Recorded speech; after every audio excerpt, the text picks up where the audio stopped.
Hey guys, Cashman here. Today I will be doing a review of my favorite gun of all my collection, and it will be the G&G G4-A3.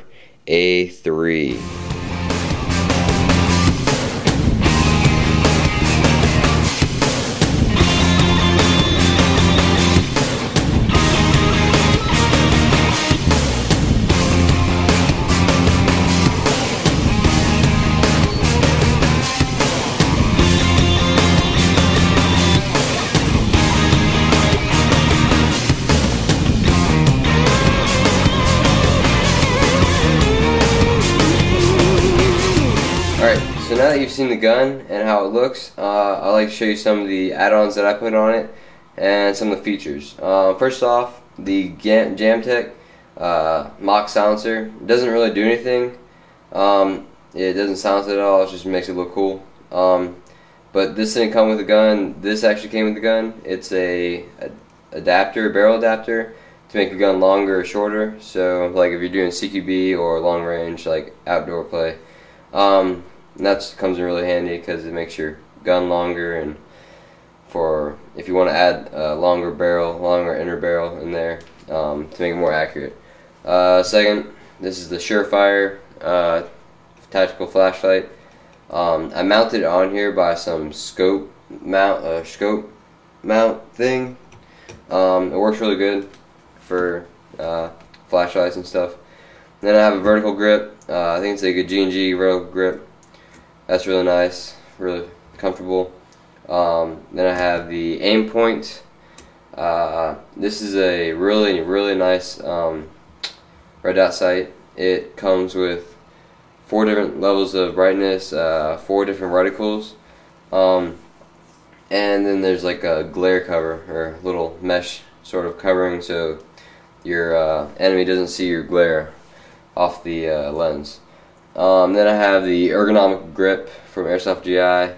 This is really comfortable, but it was sort of a pain to get on because I had to find a different base plate, because the base plate with the regular G&G, the stock G&G, didn't work on it, didn't fit it. So I had to go ask my friends for one. Then there's a crane stock. This actually comes with a gun and it holds the battery. So instead of having the battery up in the front and having it front heavy, and that is a pain because it really doesn't feel good when you're playing for long periods of time. So next I'll show you a shooting review, and then after that I'll show you a disassembly review and how to put the battery in. Alright, so I got the gun loaded up with the .2s and the 450 round magazine. This actually comes with the gun. It's a lot bigger than regular magazines. The thing I love about this gun is that it's blowback. It's not actually gas blowback, but it has a mechanism, like a patent mechanism that it takes like part of the air that goes to pushing the BB out and pushes this back and forth. I'll show you in a second. First off, I'll do semi-automatic, and I'll show you some different reviews of the gun.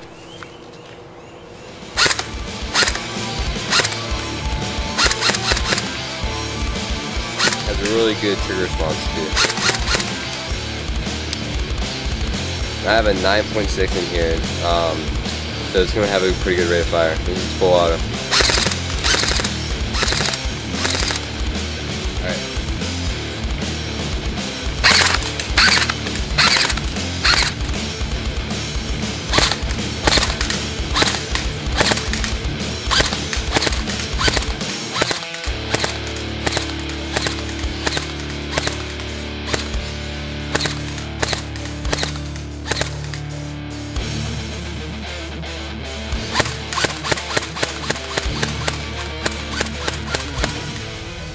Alright, the disassembly for this gun is pretty easy if you know what you're doing. First off, unlike other guns, this doesn't pop out. It might, I mean, I've tried it, but it's really hard to pop it out. But you don't need it because the way you disassemble this gun is almost like a real gun, pretty much exactly like a real gun. You have to first have to pop this out. And don't worry, it won't go all the way out. It will stop right at the end, so it's like a safety, I guess, or so you don't lose it. You should probably close your desk cover, or else it'll get caught on the nail or in the bolt. So now you pop this back, or weight. You pull it forward, pop it back, all the way back, and then pop this thing back up, and then it'll come off. It's kind of complicated, but once you understand how to do it, it's pretty easy. Now make sure you hold this the charging handle, or else it will pop out, and it's kind of a pain to get back on. But alright, now that's the barrel. It's kind of wobbly, but you can take this out, I think. Trying to get it. Alright, never mind. But you can take it out and change the barrels and put different barrels in there. As you can see, this is the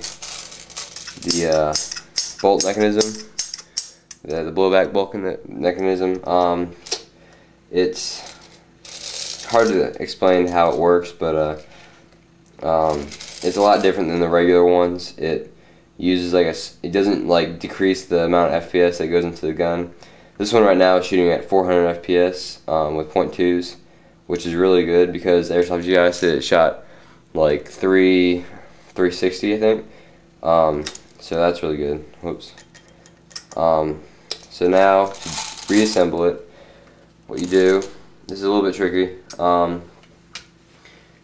Pop the barrel back into the upper receiver, get in the hole, and then push this on. Make sure you hold this. Now it's going to be a little bit tricky, but I think I can get it. Oh, that's why. Alright.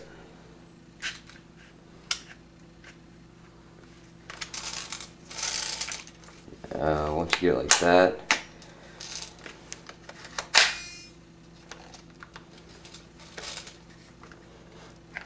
there we go. Now works. Wait. Alright, I'll show you how to put the battery in. I have the battery in right now, so I'll just tell you how to take it out, I guess. First off, the only thing I don't like about this gun is the battery. I mean, the way they made the crane stock, so it's really hard to push these down and open it to get to the compartment. A lot of people I know have broken these little things, but just be careful and you won't do it. Don't use like a screwdriver or anything, because that will break it. Then there's this little cap right here, sticks on right there. Then you see this. This is where the battery is stored. All the wires too. It actually comes with a battery holder, like a little plastic thing that puts the batteries in the right places. And then the extra wires down there. All the wires pretty much reinforced, so you don't clamp it down on anything and don't like rip it or break it. So it's pretty safe. And that's